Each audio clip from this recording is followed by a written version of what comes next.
The social cognitive approach places more emphasis on learning and conscious cognitive processes. The social cognitive approach actually has its roots in behaviorism. And originally, behaviorists felt that it was kind of a stimulus response environment, that the environment gave us a stimulus and we responded to that stimulus.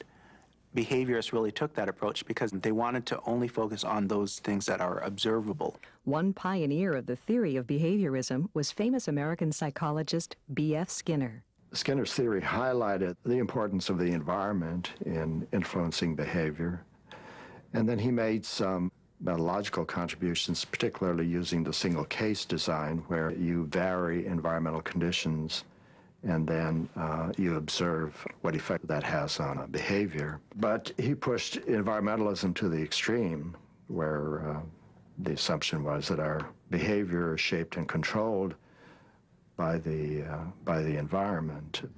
Although several contemporary personality theorists have embraced the social cognitive approach to explaining personality, probably the most influential has been Albert Bandura.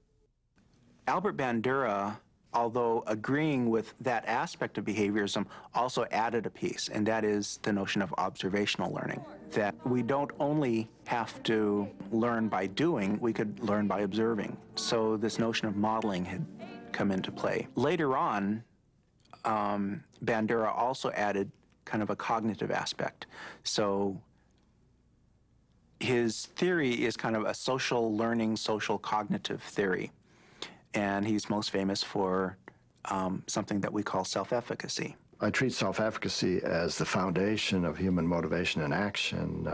Unless people believe that they can exercise control by their actions, they have little incentive to act or to persevere in the face of difficulty. So whatever other factors may guide and motivate us, they're rooted in the core belief that we have the power to effect change by our actions. Now, human well-being and motivation and accomplishment really rely on an optimistic sense of efficacy. Social cognitive theory says that the two most important ways of discovering our own efficacy are by actually doing something and through observation. See, we come with very few inborn skills, and we have a long period of immaturity in which we have to acquire a tremendous range of complex skills. And so what we've evolved is an advanced capacity for observational learning that enables us to acquire competencies vicariously rather than having to go through this tortuous process.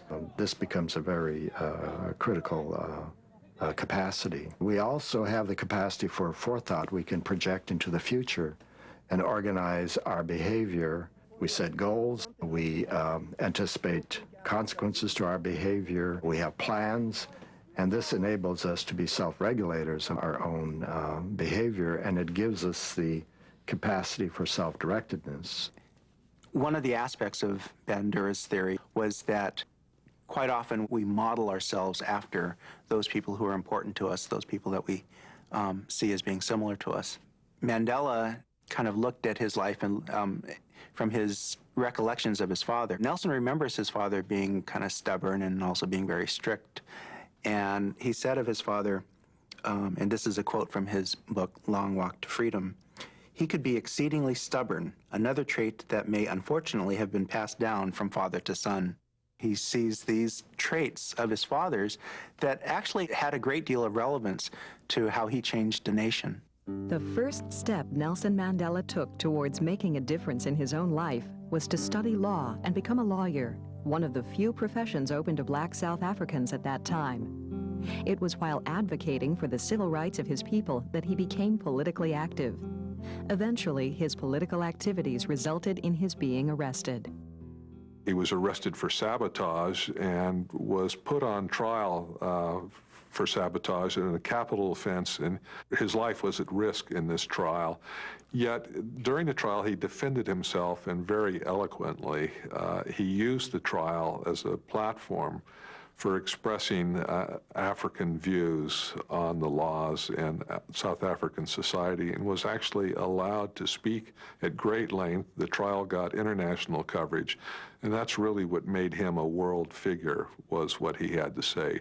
during the trial, even though he knew that by defending himself as he was and not trying to get out of the charges, he admitted the charges, that he would be found guilty and very likely sentenced to death. As it happened, he was sentenced to a life imprisonment.